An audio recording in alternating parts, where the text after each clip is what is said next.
15th, Cliff Edwards. Cliff Edwards once had a big voice and a bright career, especially known as the voice of Jiminy Cricket in Pinocchio. But when the Great Depression hit, his income dropped while his spending stayed high.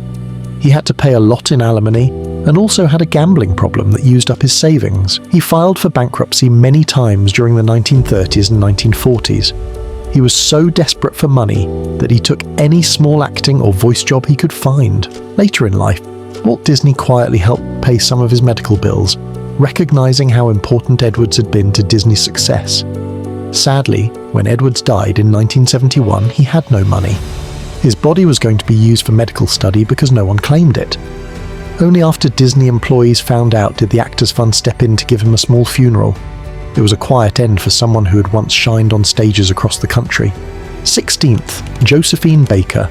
Josephine Baker became a huge star in Europe in the 1920s and 1930s. She left the US to escape racism and found great success in Paris with her singing and dancing.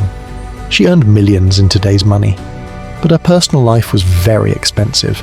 She adopted 12 children and owned a large home in France that cost a lot to maintain. When World War II hit, she made less money, and her charity work took a big part of her savings.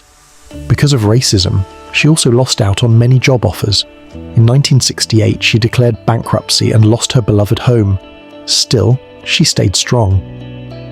With help from friends like Princess Grace of Monaco, she made one final return to the stage in 1975. The show was a hit, but just days later she had a brain hemorrhage and died. Though she made history, she died in debt. 17th, Gary Coleman. Gary Coleman became famous as a child playing Arnold Jackson on Diff'rent Strokes. In the late 1970s and early 1980s, he was one of TV's most popular child actors. Even though he had a serious kidney condition, he made a lot of money and had big product deals. But his parents and managers handled his money badly, so he later sued them. By the 1990s, his acting jobs had dried up and medical bills piled up. He made small appearances on TV and admitted he was short on money. In 1999, he declared bankruptcy, saying he had huge debts. He became known more for legal issues and personal problems than for his acting. When he died in 2010 at age 42, most of his money was gone. His life showed how fame can fade fast, especially without smart money choices. 18th, Dana Plato. Dana Plato played Kimberly Drummond on Diff'rent Strokes, but her life after the show was full of trouble. She struggled to get acting jobs and had growing bills. She took roles in low-budget movies, posed for adult magazines, and even worked at a dry cleaner's just to get by. Her money troubles got worse because of drug and alcohol problems. In 1991, she was arrested for robbing a video store, which showed how desperate she had become. Rehab and court costs used up what little she had. Even when she tried to return to acting, the jobs paid very little. She died in 1999 at only 34, her life filled with pain and money problems. Her story became another sad tale of a child star who lost it all. 19th, Errol Flynn. Errol Flynn was once a huge star, known for playing daring heroes in movies like Robin Hood. He earned a lot of money, but he also spent a lot on boats, houses, and wild parties. In 1943, he faced a public trial where he was found not guilty, but the legal fees were massive. In the 1940s, he started drinking and using drugs, which made things worse. He had costly divorces too. One ex-wife took much of his money. He tried to make his own films, but his big project William Tell failed and left him deep in debt. His health also got worse. In 1959, while trying to rent out his yacht to earn money, he had a heart attack and died. He was 50 and nearly broke, a sharp fall for a man once loved around the world. 20th, Barbara Payton. Barbara Payton rose fast in Hollywood in the late 1940s. She starred in hit films and made a lot of money. But her personal life got out of control.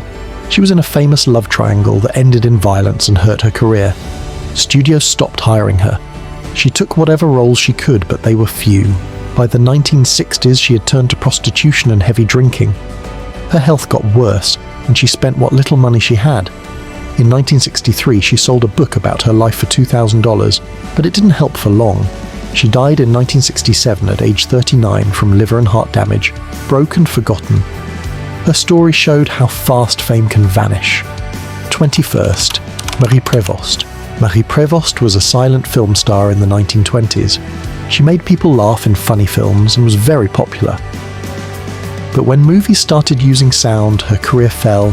She had trouble with her voice and got fewer roles. Things got worse when her mother died and she went through a tough divorce.